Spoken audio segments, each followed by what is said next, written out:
สนาเราจับจากเราจีเฮือแจ้งที่ยาวไปจงแปลงใจสายจื้นจอยติดตวยถ้อยตามธรรมบัดนี้แดนเตอกีลาดังได้ยินมานี้แล้วยังมีพญาเจ้าตนหนึ่งองค์อาจชื่อว่าเต่าทีลาดปิมพิสารเต้ามักเหือตานเขาน้ำวัดโทพลัมปัจจัยตานแก่เจ้าสินใสบอดเศร้าคือภิกขุเจ้าและสามเณรยกเกณฑ์น้อมไว้ตานไปใจบ่ขาดสักวันและนาลันติญายังมีในคืนวันหนึ่งตนเต้าลาดนอนอยู่ในพระศาสเวยสลียามไรที่คนลงเต้าก็มากึดคงคนิ่งหามถึงญาติกาพี่น้องอันตายจากห้องเมืองโคนว่าพองนอนได้สร้างกุศลหลายหลากพองก็สร้างบาปไว้มากเหลือหลายพ้องก็บอกกึดหมายสอดลูกก็ขาดตามบาปและบุญอยู่สุนการเข้าเต้าขาดนิ่งหันกึดอ้างว่ากลาดตามบุญปล่อยล้างย่องบาปอันกระหยาบฮึกหน้าคนฝูงนี้หน้าใคร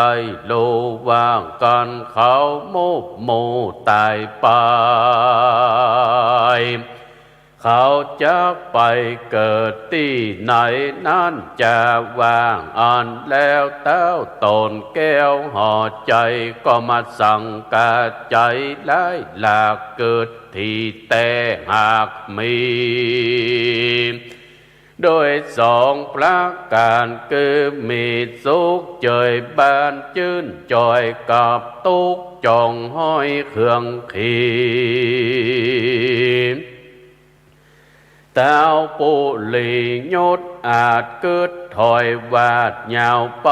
ก็สำสงสัยแถมเล่าเหตุนานกวนไต่เต้าไปสู่ยังตีอยู่พระตะลงยานแล้วนำมาสักการก้มเก่าขอพระพุทธเจ้าตนยศโยดได้พายโพธเตสนาธรรม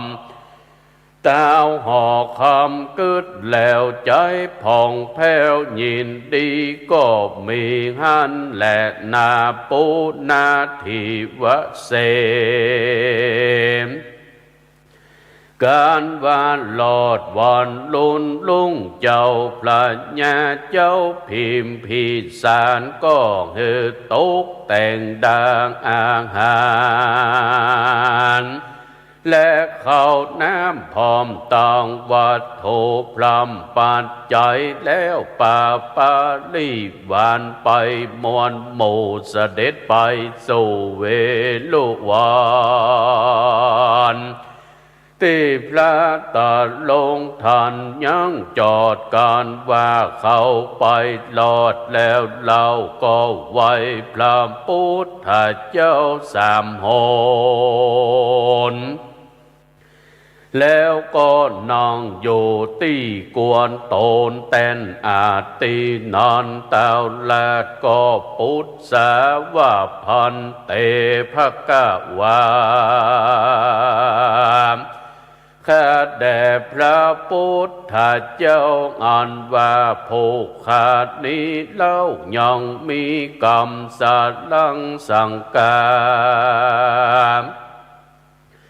ว่าหมู่วงศาพี่น้องอันตายจากห้องเมืองโคนพ้องก็มีพญาโตนมากเต่าเป็นนักปราชญ์เจ้าจบทองรู้ยังกองวิเศษยามอยู่ห้องเขตเมืองโคนได้สร้างกุศลบอกขาดบ่อพระมาตรลาสามการว่ามร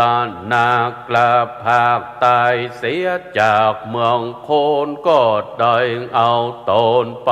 เกิดที่ห้องฟ้าเลิศเกษมศรี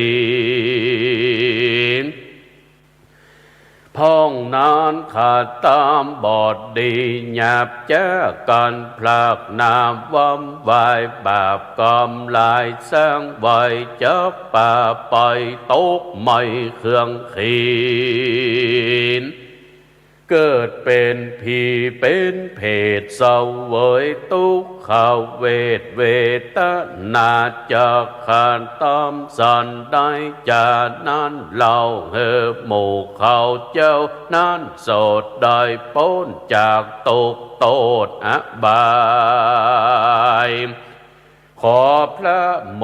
นีนายตนพาเสดได้บังเกิดคุณแน่ได้ไข่ขี้ยากล่าวโอเตสนางเฮผู้ขาดรู้ตามเมน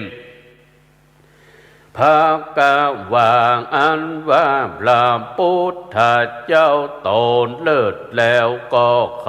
ข้าโอบแก้วเตสนามว่าดูกาลามหาลาจะเจ้าตนเป็นเก้าแก่เจ้าเมืองอันกำเต้าบุญเลืองยอดซอยมาเก่าถอยจะทำก็หากเป็นกองงามพระเสริฐจากเป็นพระโยชน์เกิดลวงลายแก่คนยิ่งใจม้วนโมอ่านข้างอยู่สงสาร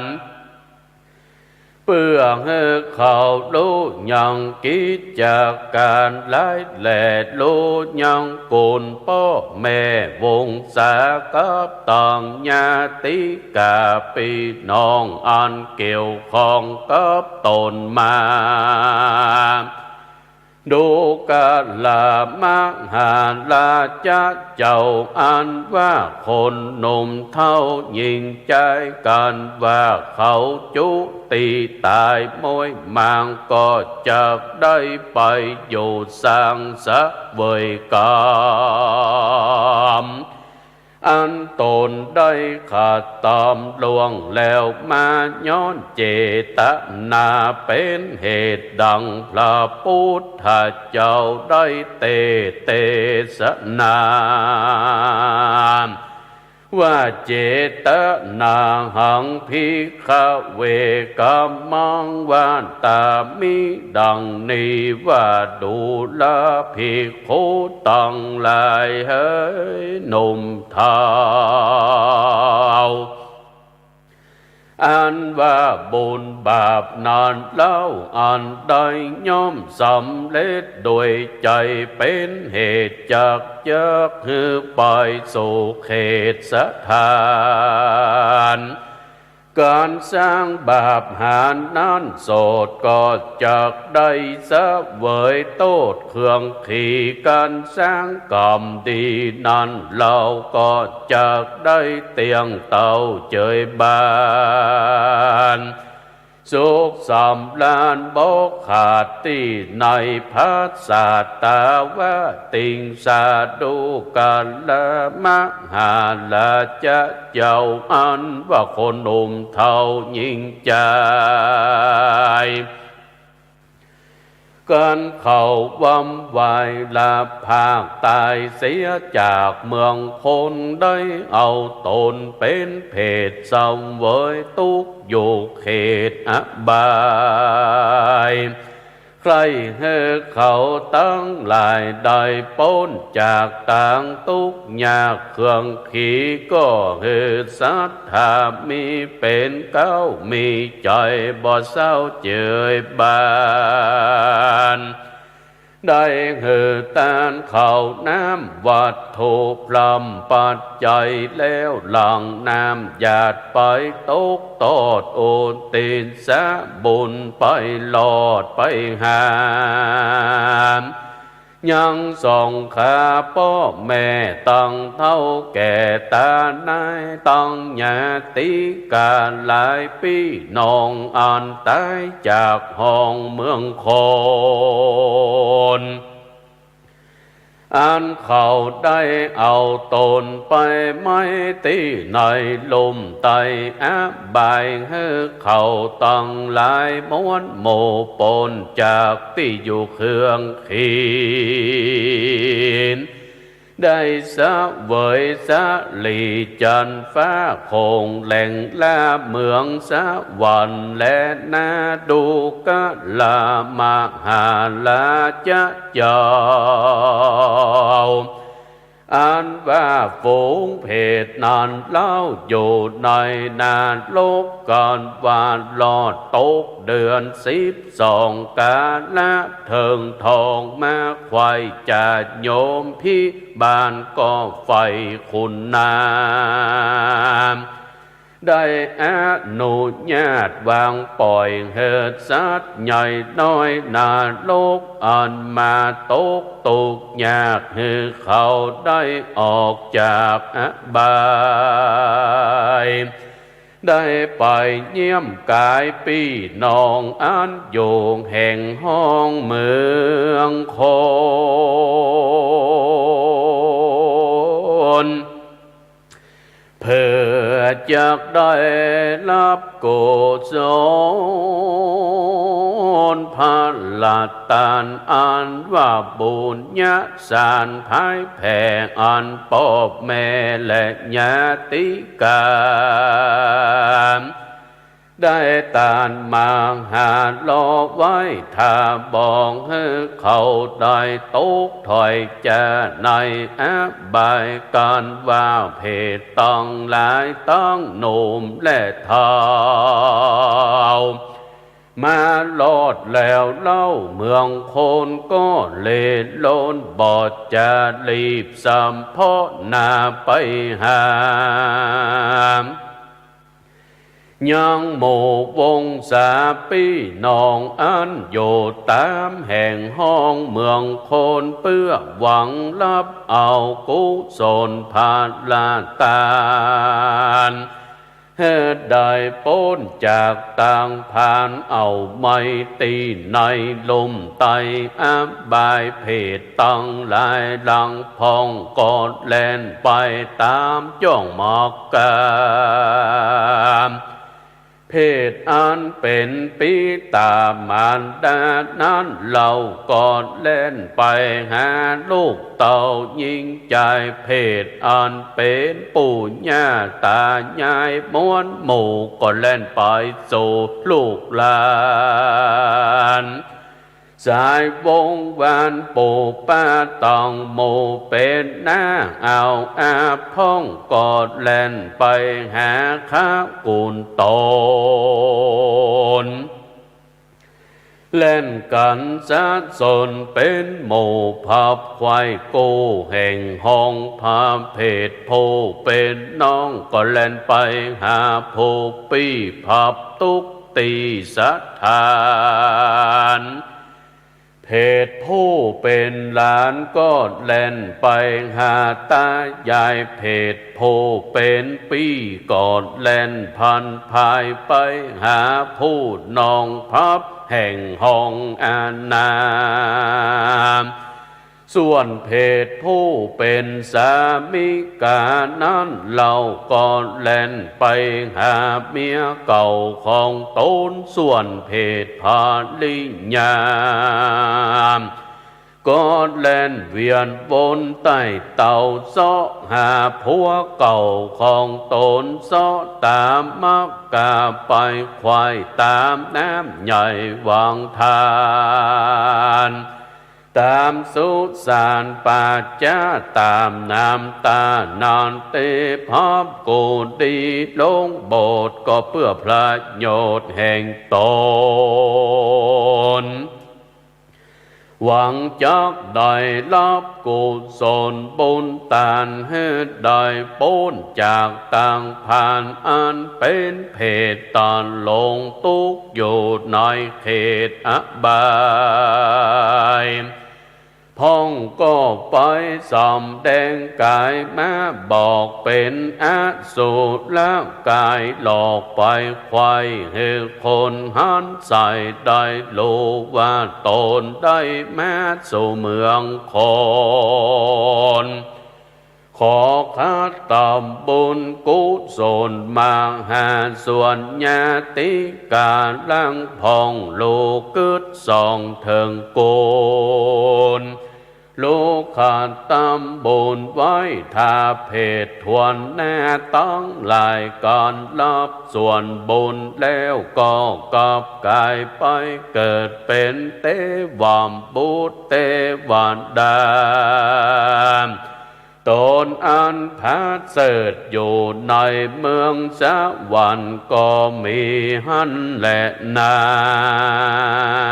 มส่วนว่าโมเพติวงศาปีนองบอกกึศของเถิงตนบอดสร้างกุศลไว้ทาก็หกแล่นลาไปมาแล้วขานตำสัญญาให้เขาโลดลางพองก็ไปสู่ครูบาอาจารย์ที่เธอกรรมฐานอันเคร่งครัดอยู่ตามวัดตามว่าอ่านลามแล้วก็คอยบอกตามอันมีว่าตนได้หลอบเครื่องขี่ลำบากอดกันอยากอ่างหานขอบอกให้หมู่วงวานจะเจือมีใจไฟคุณนามกระตำบุญมาหาพ่องเติดส่วนเพศต่างหลายลังพ่องอันซอหาพี่น้องแห่งตนสอไปตุกหงเขตห้องอันปะใส่เพศเหมือนกันก็เอิ้นดังนั้นถามที่ว่าดูแลน้องพี่เหยม้วนหมู่ต้านใดมาสู่เมืองคนต้านได้รับผ่านลาพ้นส่วนต้านอันใส่วงวานพี่น้องกลาดตามบุญมาให้พองแล้วหรือจามเพศแรงพ่องก่อนจะบอกจีวานตูขาดนี้ได้หลับแล้วว่าอ่อนลางพองนอนก็ตอบว่าตัวแห่งขาดนี้ลาวยังบอดได้หลับขันเข้าสักขันเตือนและแต้นเหยตีนานหมู่เพศต่างหลายอันบอดได้รับส่วนพาลานตานเขาก็มีใจพานเอาไม่ลองลำให้ไปมาเมน้ำตา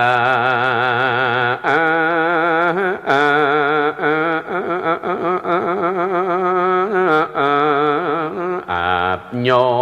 ยลีล่ำถอยกำไปว่าจากเจียสันใดนี้เล่าเฮอพี่น้องเผ่าวงศามีใจคุณแน่เพื่อแผ่กลาดตามบุญมาเฮอแก่ตัวเรา เพื่อบรรเทาทุกข์ยากตั้งแต่ออกมาจากน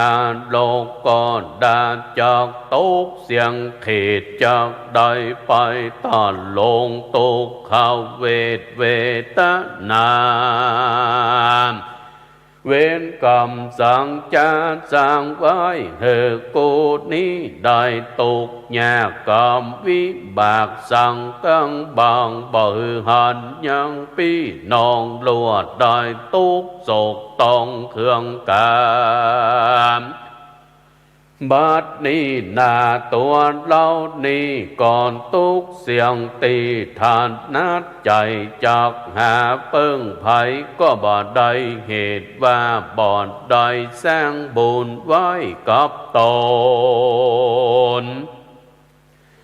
บ่สร้างกุศลไว้สักญาติบ่ได้ใส่บาตรยอดตานศีลเจียงคาน58บ่ได้โกดแขวดรักษามีข้าวของนาป้อยทานนี่ไว้บอกเอากินใจและเตตานการอา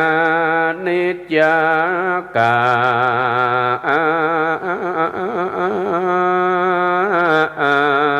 รกลาพลากตายเสียจากเมืองคนก็ได้เอาตนมาเกิดตีนาโลกเดือดอบายหมู่ญาติการหลายพี่น้องบอกกึดของเถิงตนบอกกึดสร้างกุศลภายแผ่อุติสามาให้แก่เราลามเมื่อเรามรณามวยแม้งตายจากโลกกว้างเป็นผีเข้าของมีละไว้ให้เขานั้นได้สืบแทนมาเขาซ้ำป่าลาใบบอดบอกเกิดหลอดจากจุดนุนจากข้าตามบุญมาหาโอ้ยน้อ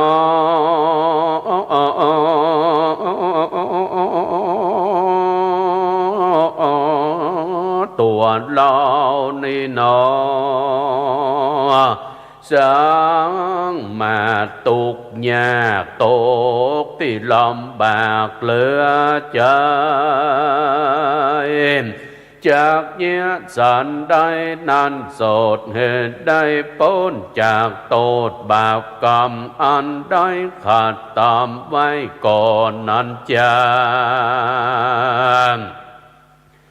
ส่วนหมู่เพศอันเป็นสามิกาและภริยาเขาก็จะจมสามหลายอันว่าเราได้อยู่ร่วมกันแต่ก่อนยามอยู่บ่อนเมืองโคนกันว่าเราได้เอาตนตายจากได้มาตกตุกยากเครื่องการพ้องนานยังรู้เกิดหาเป็นเตื้อใจไฟเอื้ออาจได้ขาดตำบุญไปบกขาดลองน้ำหยาดไปหามพ้องนานแน่บอดใดกึดใจไฟใจมาใหม่ปล่อยลืมเก่าบอกเกิดเล่าทำหามอันที่เคยอยู่รวมกันแม้แต่ก่อนเขาป้อบ่หอนจากโลกกึดเถิงบุญกุลอยู่เดิมตีเป็นคนกาลีบาปถอยบอดลูกเกิดถอยพิจารณาหาพระญาปัญญาบอดได้ย้อนตันหาใหญ่บางอามพ พ้องนั้นยังมีกรรมกึดหลอดขาดตามบุญสอดไปหาตามกาลเวลามาควายหลอดปีใหม่และตี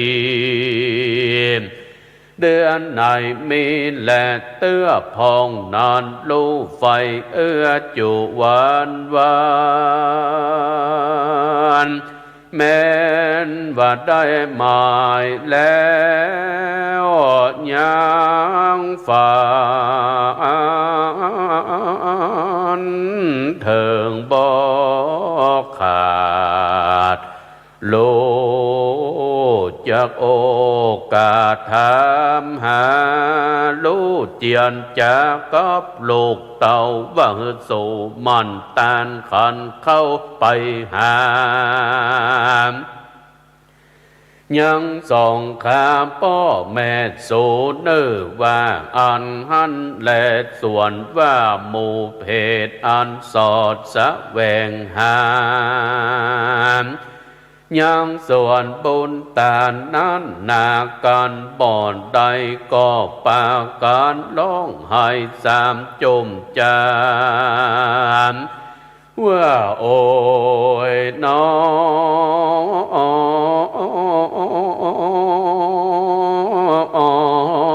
เป็นกรรมสั่งจานอมากังบังบายบอกให้โก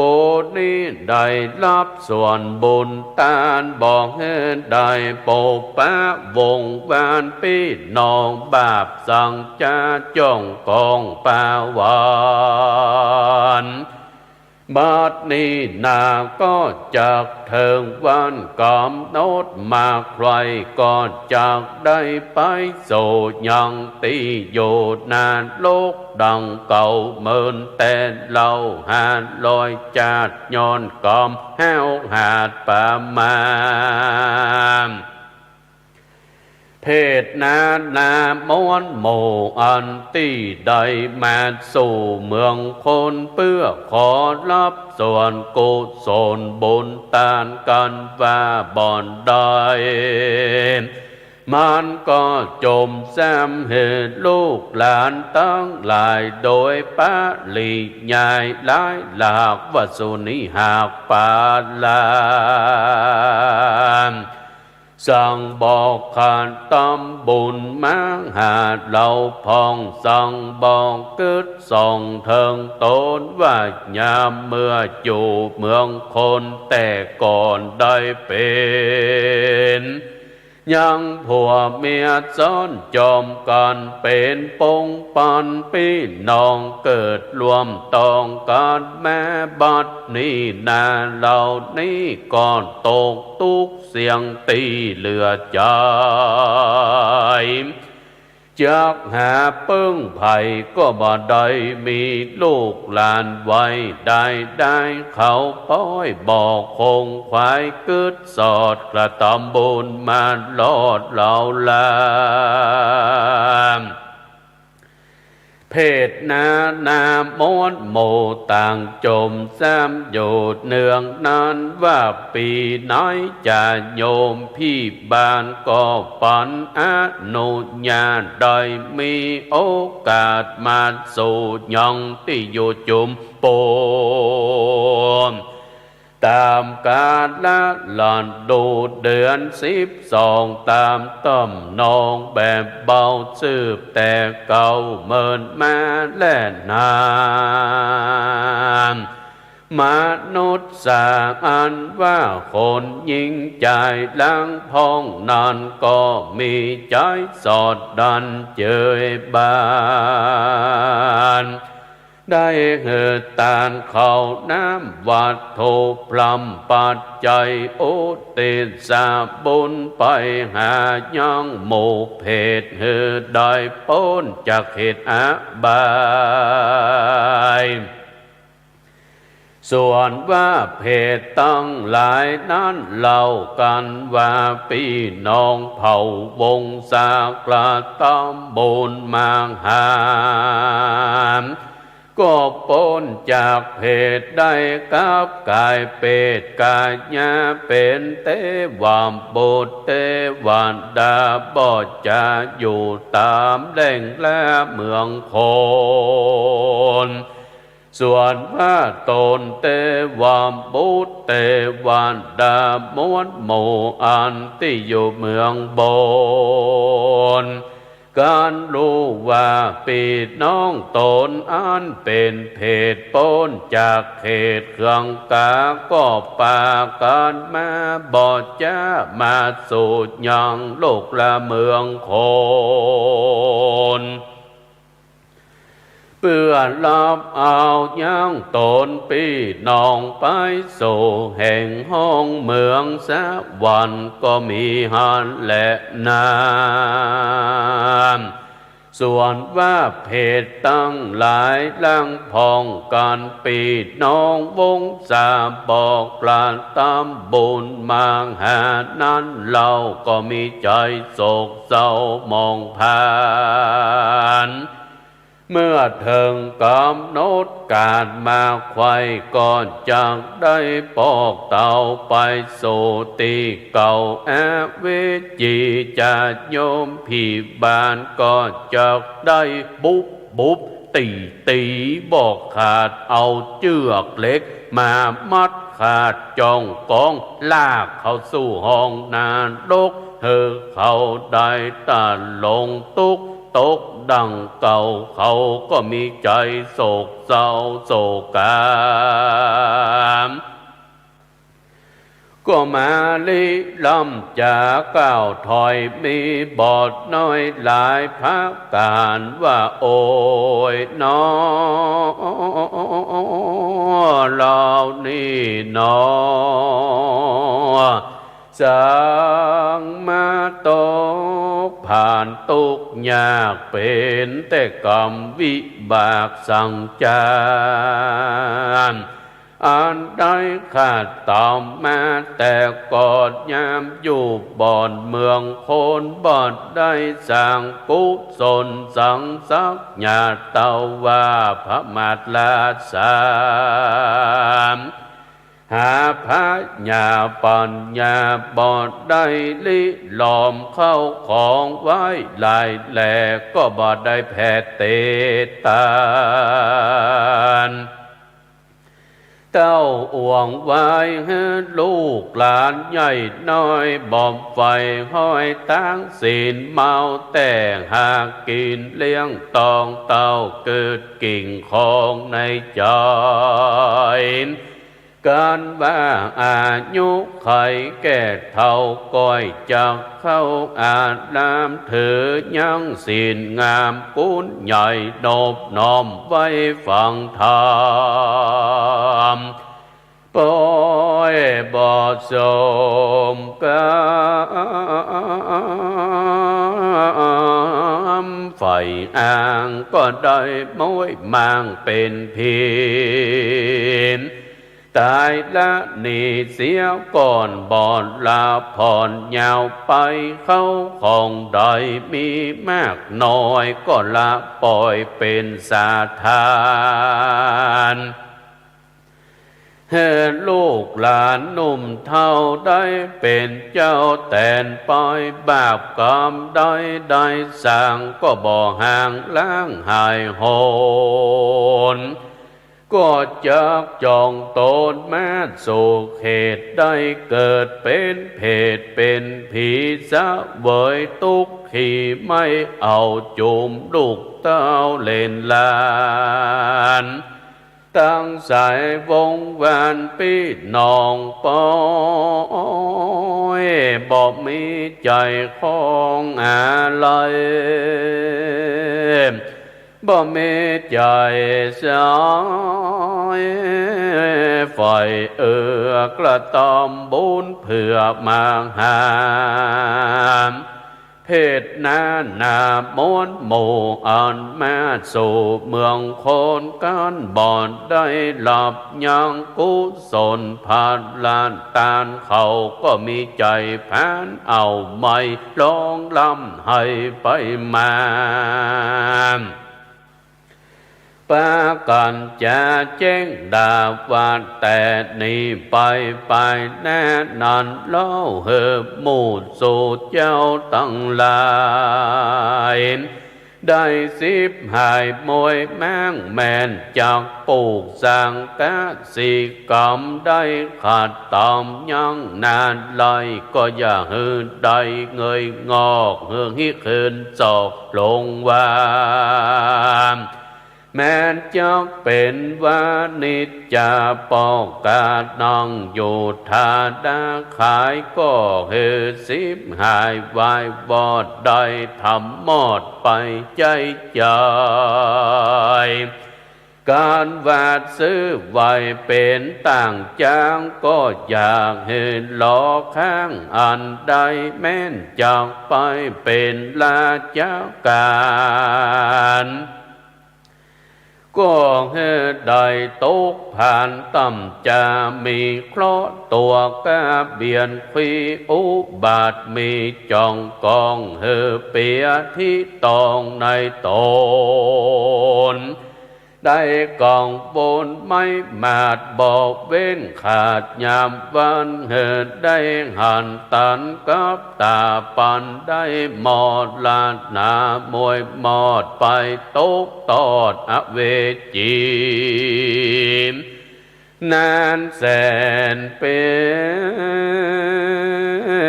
อย่าได้ป้นเหตุตุกล้ำโลนกว่าตูตังลายปานดังเตวามบุตรเตวดาฟงอันเป็นวงศาปินองอันอยู่แห่งห้องเมืองสวรรค์ก็ปาการบอดจ้าปากเอาวิมานคำจากจันฟ้าลงมาสู่ยองที่อยู่เมืองม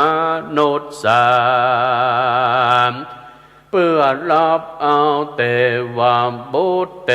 วาดาหนุ่มเท่ากันว่ามาหลอดแล้วเราก็ซ้อหากันการบอกปะหันพี่น้องก็มีใจโศกต้องมองผ่านก็นำเอาวิมานอันเป่ากับคืนไปสู่ที่เก่าเมืองบนใจยังกังวลกึดสองว่าปัวหมู่พี่น้องกลับไปสู่ยังที่อยู่อาเวจีนานแสนปีบ่อนใดออกนอนและนามดูการลามหาลาจะเจ้ากันพี่น้องเผ่าวงศาได้โตเครื่องกาเป็นผีเป็นเพศใครเฮือเขาได้พ้นเขตต่างผ่านจงปากันเฮือตานเขาน้ำวัดถูกพรำปัจจัยอุติสาบุญไปสู่หลอดเขาก็จากพ้นขอดจากต่างทุกได้ไปสะเวยสุขบนจันฟ้าคงแหล่งละเมืองสะวันและน้ำเมื่อนานพาญาปิมปิสานกันได้ยินพระตันลงญาณเตยังทำการวิเศษดวงนี้แล้วก็มีใจผ่องแผ้วยินดีก็ยออัญจุลีก้มเก่าลาพระพุทธเจ้าขึ้นสู่ในที่อยู่แห่งตนก็มีหันและนามปุนาทิวะเสกันหลอดวันลุนลงเจ้าปราชญาเจ้าหอกคำก็ใครกำโอกาสหืออามาตต่างเปล่าปราชญามวลหมู่เหตุได้พรำลูกกองดีว่าหือปาการเว้นนิตางบาปอันกล้าหยาบจูประการ ปากันเฮตานอย่าได้ขาดมีศีลสะอาดรักษาแล้วโอเตสาบุญไปหาปีน้องอันตายจากห้องเมืองคนพ้องกอดได้เอาตนไปเกิดอยู่ในนรกเดือดอเวจีได้เป็นเพ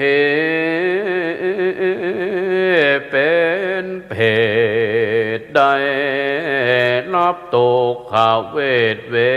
ทนามีกตัญญูตาเพื่อแผ่เถิงพ่อแม่และญาติกาเขานั้นนาพ้นจากต่างทุกข์ยากในอเวจีเต้าปุลิยุตอาจยังอามาตต่างตาตกแต่งดาเขาน้ำวัตถุพรำปัจจัยเพื่อจักไปตานตอดกันแจ้งโลดควายมาเต้าผ่าปาลายศอาจก็ปางอามาตต้องลายต้องเศษนานายม้วนโมสันเดชไปสู่เจตวันการว่าภายผันไปลอดก่อไว้พระตนยอดตาลงญาณแล้วถ่ายภิกขาหารเข้านามวัตถุพรำตามเมแก่พระโมนีเป็นเก้ากับตังสาวกเจ้าตั้งหลายแล้วโอติสาบุญภายเพื่อแผ่ไปหาพ่อแม่สองขามกับญาติกามวลหมู่อันตายไปสู่ปรโลกนาโตนเจ้าฟ้าปิมพิสารก็กล่าวกำถวายตานติดต่อยังกินจีก่อตัวปล่อยแล้วหยาดน้ำใสตกตอดอุนตินสาบุญไปลอดวงสามกับตังญาติกาพี่น้องอันตายจากห้องเมืองคนหลอนว่าเขาได้เอาตนไปบอดจางไปตกห้องวางจานตูลางอบายได้กลับกลายเป็นผีเป็นเพศอยู่ในห้องเขตที่ใดก็ดีก็ขอผ่านและบุญมีอันนี้ลาวจงไปลอดเขาเจ้าตั้งหลายส่วนว่าเพศนานกันได้พันภายพ้นจากที่ผ่านก่อนได้ไปเสวยสุขอยู่ในวิมานจันทร์ฟ้าคงแหลงละตาวติงสามเป็นแต่ว่าบุตรแต่วานดาอยู่สร้างในวิมานกว้างอ่านพาเสดมีของทิพย์เกิดอยู่อ่านและนามตินั้นเตวะบุตรเตวะดาต้องหลายม้วนหมู่กันว่าเขาได้อยู่เจยบ้านในวิมานพัสสาทเขาก็มาโอกาสเจียนจามว่าดูกาลาตันตั้งหลายเฮ้ยมวลหมู่เมื่อก่อนนี้เราอยู่เมืองโคน ก็บอดได้สั่งกุศลสังสักญาติเมื่อเรามรณาเป็นผีบาปกรรมมีทรงอยู่ได้ไปเป็นเพศอยู่ในอบายเสวยทุกข์หลายเหลือแหลกกันบอกมีพ่อแม่และวงศาตั้งญาติกาพี่น้องอันอยู่แห่งห้องเมืองคนข้าตามบุญกุศลมาหลอดก็ยองบอดได้พ้นขอทุกข์ขีด้วยเตจนาบุญมีนิโสดจริงได้สุขจอยโจดคืนวานเหตุนั้นเราควรปากันมวลหมู่ได้ถ่ายปอนให้เขาได้อยู่ตีค่ากันว่าได้จากกันแล้วก็รีบกาดแก้วมาสู่ย่องที่อยู่เมืองโคนแล้วถ่ายปนมงคลให้พ่อแม่ต้องเท่าแก่ตานายต้องลูกหลานหลายม้วนหมู่เปื้อเหินได้อยู่เย็นใจว่าต่อนี้ไปนาสูญาติได้ตกถอยจากเครื่องขีให้อายุมีเตียงเต่าร้อยสาวขวบเขาเป็นทะลามฝงโลกาอย่ามาใกล้เจ็บป่วยใครอย่ามาปานโอบาทหานอย่ามาเกิดคลอไม่เดือดอย่ามีมามีผาญา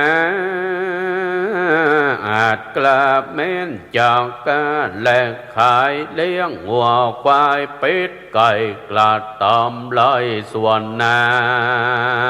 ำหรือเป็นก็มาจากบ้านเจ้าเป็นแคว้นกำนอนแควนหรือเฝ้าเจ้าน้องเต้นผู้บ้านหรือกระตอมลาจากการกู้เจือก็เหตุสมไฟใจไม่มีโชคลาภลายบอกขาดได้อยู่ภาษาหอใจเงินคำลา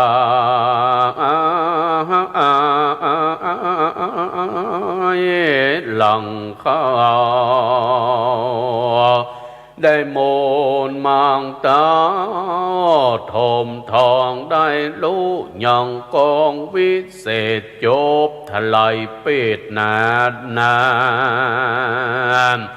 อยู่ตีขาดทุกเมื่อใจไฟต่างทำเม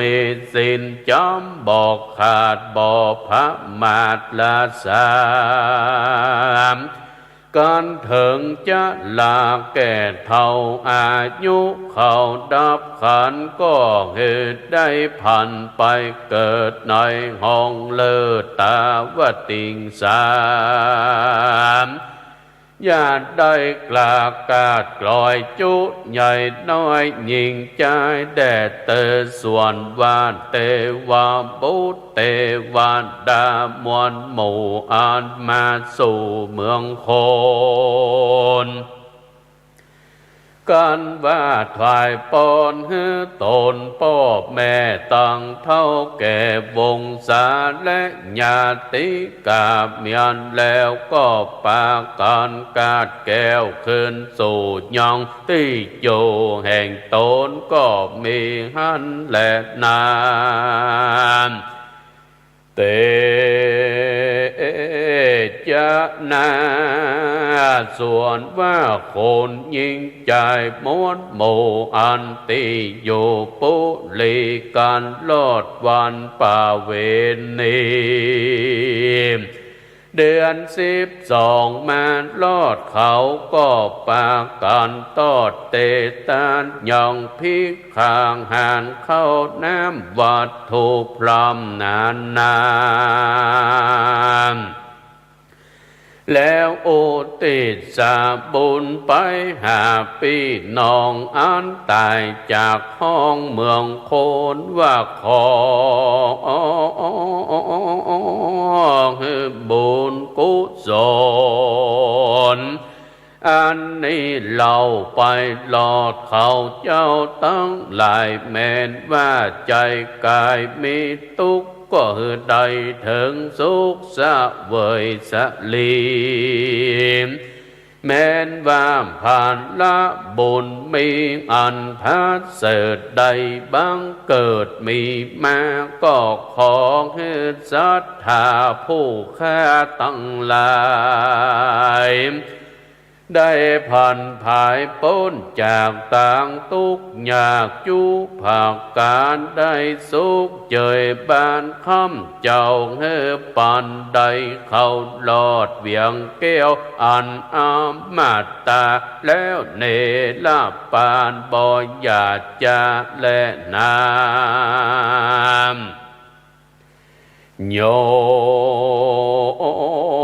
ปุคะโลกันว่าปุกันลาผู้ใดมีใจใสแผ่กว้างได้แต้มแสงอย่างธรรมเตสนาผูกนี้แปลงใจกลี้เจยบานแล้วโยกย่อตานอาภิวาทหลองน้ำหยาดไปหามยังปุงญาติกาพี่น้องอันเป็นเพศอยู่ห้องเขตอบายก็เป็นบุญหลายอันพัดเสดปากให้เกิดสวดสะเดมการว่าตายเนโมยมั่งจากโลกกว้างโลกาบุญก็จากบ้าไปเกิดที่จันฟ้าเลิศเมืองสวรรค์ได้สุขคืนวันจื่นจอยสมไฟห้อยผ่าทานาก็มีโดยพาก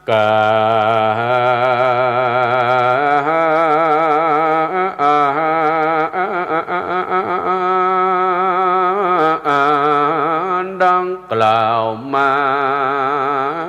นี่แหละนานิธิตังขีญาสังวานะนาวิเศษจาห้องเหตุเปตพีก็บังโกมโสมเลศเสด